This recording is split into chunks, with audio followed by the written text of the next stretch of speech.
Lovely. But the new EP, Phantom Bell, is out now. It's been out for a couple of months, I think. Yeah, like 2 months, I think, or something.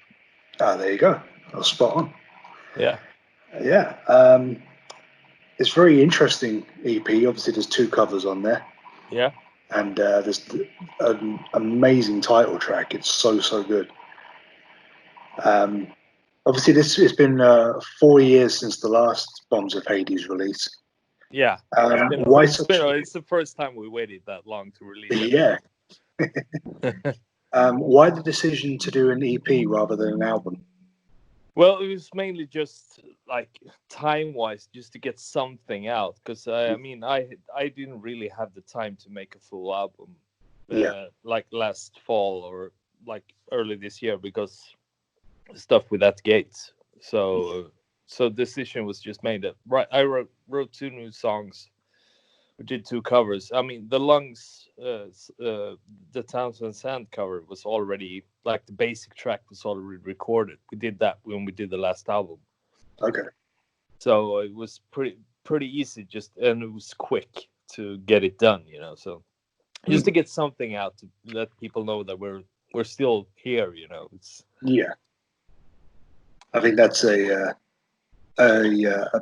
a concern for Bombs of Hades fans is once you joined At the Gates. I think people are pretty like aware of the situation that I wouldn't really have time, at least to record, to write new stuff. And so this, I mean, it's not like we released tons of EPs and stuff before, so it's like and the EPs have always done really well, so it's like nothing strange about releasing an EP. So no.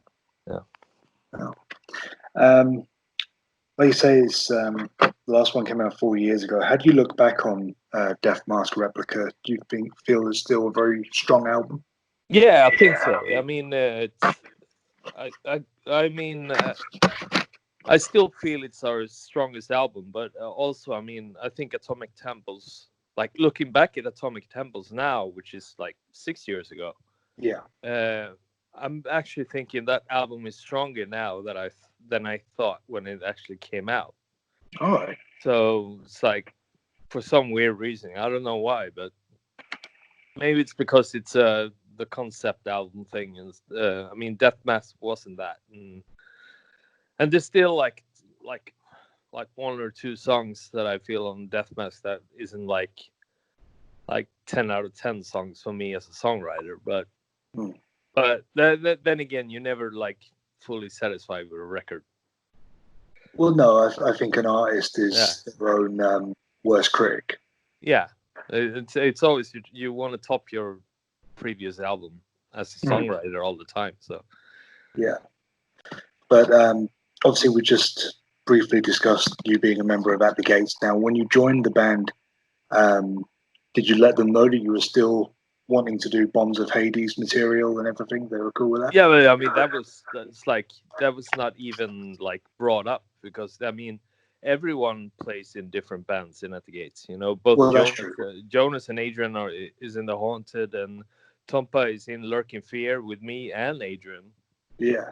And Dysphere also, and Martin plays in the Skit System and Agrimonia. So we're all in different bands. So it was never an issue. So okay, I think it's probably a very good fit for you in At the Gates, because, like you say, Thomas is in Dysphere, and this obviously they're not Dysphere and Bombs of Hades aren't like mirror images of each other, but they have that punk influence and the. Yeah, I mean, they're more punk than us. I mean, I'm influenced by Dysphere. They're a big influence on me as a songwriter. So okay, yeah, cool. Let's talk a little bit about the video for Phantom Bell. Yeah, because it's really cool, man. It's like somewhere between Clockwork Orange and Resident Evil or something like that. I mean, it's the first video we've ever done, and it's 2 friends of mine that did the video, and they were like, they're like starting out doing videos. They've always wanted to do it, and they asked us if they could do a video for us, and they did it for free and stuff. So we're like, yeah, for sure, because we never done one. So it's kind of nice to like start like like getting the band even more out there, like doing a video, because I think still it's the best medium if you want to spread something, especially now on YouTube and stuff. I mean, like I think it's a lot better to have a proper video than a lyric video. Yeah, I agree, especially with a good concept like the Phantom Bell does. Yeah, rather than like a performance video or something. But how was it for you filming a video for the first time?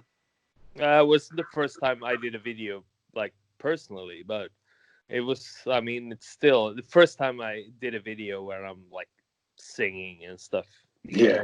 I mean, it's always a bit tedious to do a video, but I mean, it's a lot of hours just like playing the same song over and over and over and over. But still, I mean, it was a pretty good atmosphere, and we all get along, so it's pretty fun actually to do. So that's good, and it helps that it's a good song. So yeah.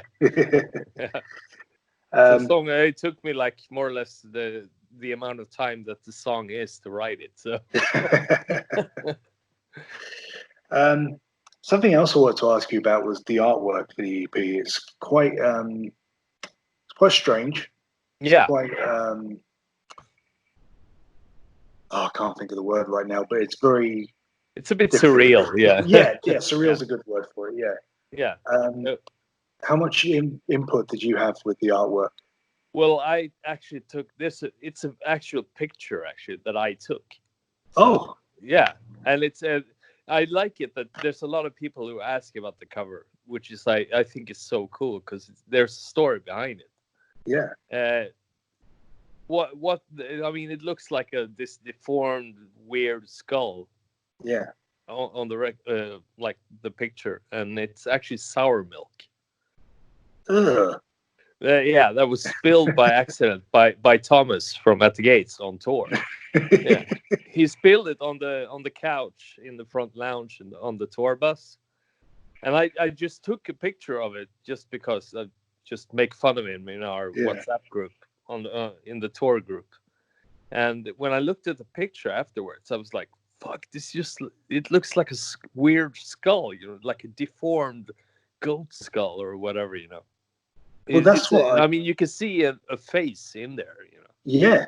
And so I was like, "Fuck! It will look so good as a album cover, especially on vinyl." Yeah. So I sent it to Roger, the bass player in Bones of Hades, because he does all the layout and artwork stuff, like fixes everything. Okay. And he just polished it up and took away where you see the actual couch, So. And it's like a work of art now. So it's actually like it's a collaboration. It's a collaboration between me and Thomas. So you, Thomas, and a couch. Yeah, exactly. Yeah, when we were drunk, So.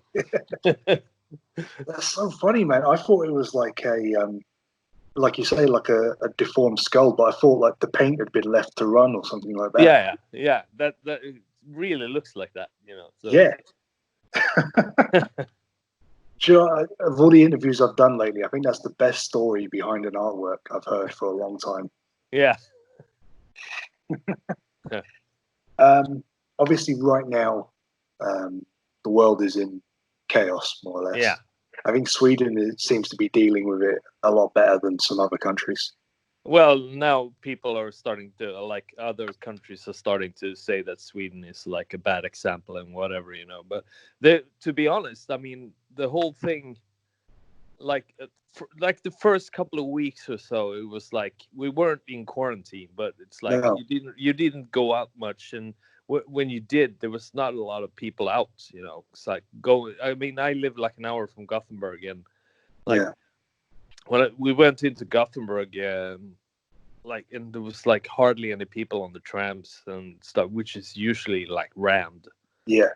So but now like for the past few like 4 or 5 weeks, it's been like normal. People are out all the time, and because especially now the weather is amazing, so it's like everyone is out, like, and people are still like keeping their distance. Yeah. That's the thing, people are keeping their distance, and they're being like respectful of people in a different way that like wasn't before, you know. But otherwise, it's been business as usual. You know, so. Okay. Well, the reason I brought it up is I was curious how the band is promoting the EP while gigs are off, more or less. Yeah, I mean, we only really had. I mean, I was supposed to do a bunch of gigs for that Gates this summer and stuff. Yeah. So we didn't really have anything booked. We were supposed to do the on Record Store Day in April, which is when the actual EP was released. Yeah. We were supposed to do like an in-store like gig at Sound Pollution in Stockholm, and then we were like aiming to book a show around it, like in Stockholm and Västerås, our hometown, like 2 release shows. And but that, I mean, that completely fell through because of that. And then we have one show booked in September, which is a festival. Hopefully that one will still like go through. Okay. So it's still like, what is it, like 3 months away? So yeah. With this, it's 3 days, and it's a bunch. It's a really cool lineup, which is it's like Dismember and Dysphere and what is it, Iron Lamb and like prog bands like Yuri Gagarin and Anecdote, and it's a guy who has a microbrewery who did like all of his beers have been done together with bands. Jonathan and Adam from Tribulation did all the visual artworks and videos and stuff for every beer, you know. And he wants to end the whole series. He's done all the beers now, so he's going to do a festival with all the bands and like musicians that have been involved in like every beer, which is like so cool because it's such a diverse lineup, you know. So hopefully that show will go through. Yeah. I mean, that's the only thing we have booked this year. So okay. So it's not affected Bombs of Hades too much at the Gates. No. Look, I mean, if we had like, and I mean, I don't make a living out of playing shows with Bombs of Hades, so it's right. the thing that has affected me personally is all the At the Gate shows. So yeah. Well, while everything is a little more quiet than usual, have you had any? But at the same time, it gives you a lot of time to be creative. And right, I mean, I'm writing the next album, which we aim to record like September, October. I want to have it recorded before, because the At the Gates album starts. We start the recording for that in November for the next album. So my aim is I have 3 albums to do before that. So the next Lurking Fear album and the next Bombs of Hades album, and this new band that I have, which is like all ex-members from Cripple Black Phoenix that I used to be a member of. So yeah, because we formed a new band, all of us. So and we're doing our first album. So we were supposed to record it during Easter. So, but yeah, but I mean, me and Daniel, the singer, couldn't travel to the UK. So no. The busy boy. Yeah, but it's been a very creative, like the past months. It's been like it's a lot of fun. You know, I love like being creative and writing songs. You know? Yeah. And when you can actually do it without feeling like first, it was like when everything like broke out with the coronavirus. It was like, fuck, it's got all the shows are canceled, and but then you started to realize that you can actually use this time to like write more songs and get the albums really good, and so which is really nice, you know. So yeah, I mean, it's like I was talking with David Vincent a few months ago, and he was saying the Ultimus record they did. I don't think any of them were together. They just all did it over in their own homes and that kind of thing. I mean, that's the way it's done. This, I mean, I don't.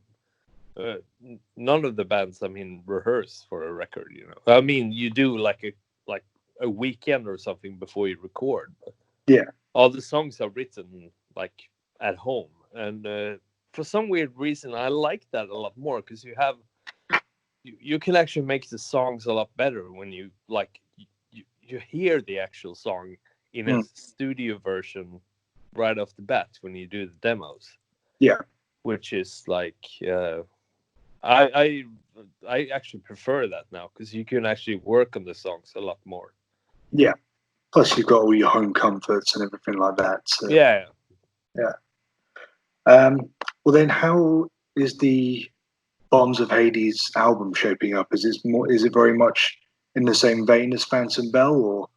Well, I mean, there's like one or two songs that are it's in Okay. the vein of the two new songs, but the rest of the record is gonna be really like more like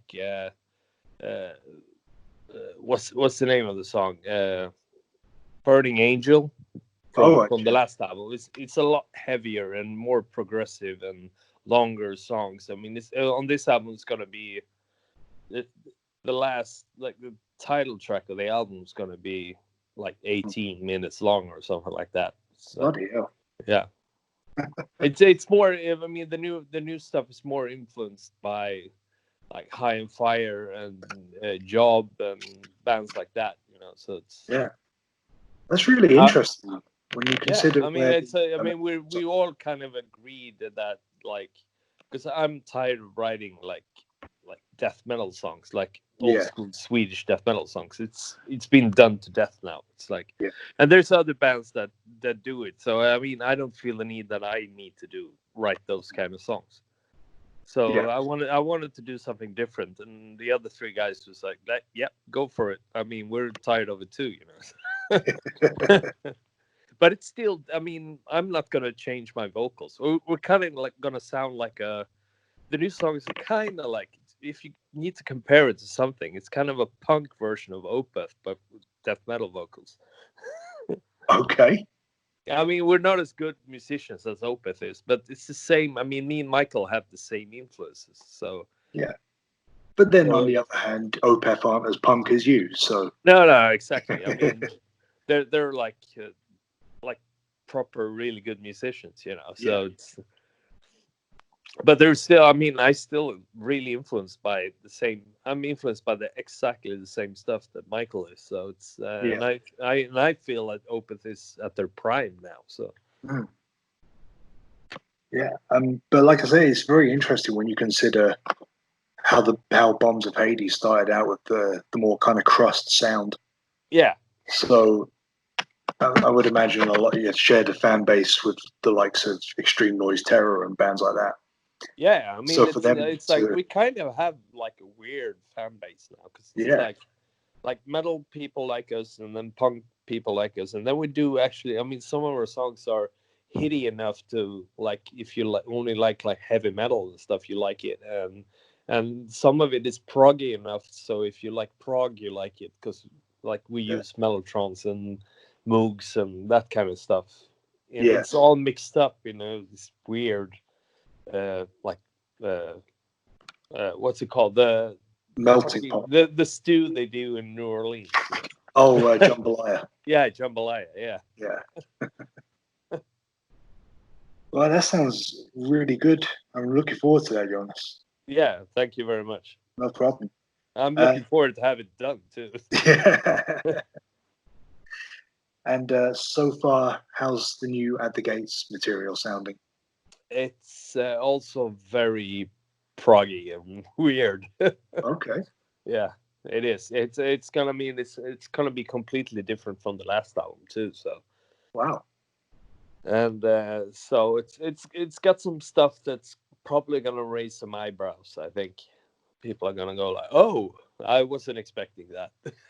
I think that's a good thing to do, though, at this stage in the band's career, and I mean, you don't want to just come back to we all say, "What's the point in doing another Slaughter of the Soul?" You know, so Slaughter of the Soul's a great album, but it's also its own album. Just leave it on that album, not try to make another one, you know, because it's like, why do people want another Slaughter of the Soul? They still have that album to listen to. So. Yeah, I mean, it's like asking Metallica to do another Kill 'Em All, and then you wouldn't have Master of Puppets. So yeah, but the reason they don't do it is because they can't play it. So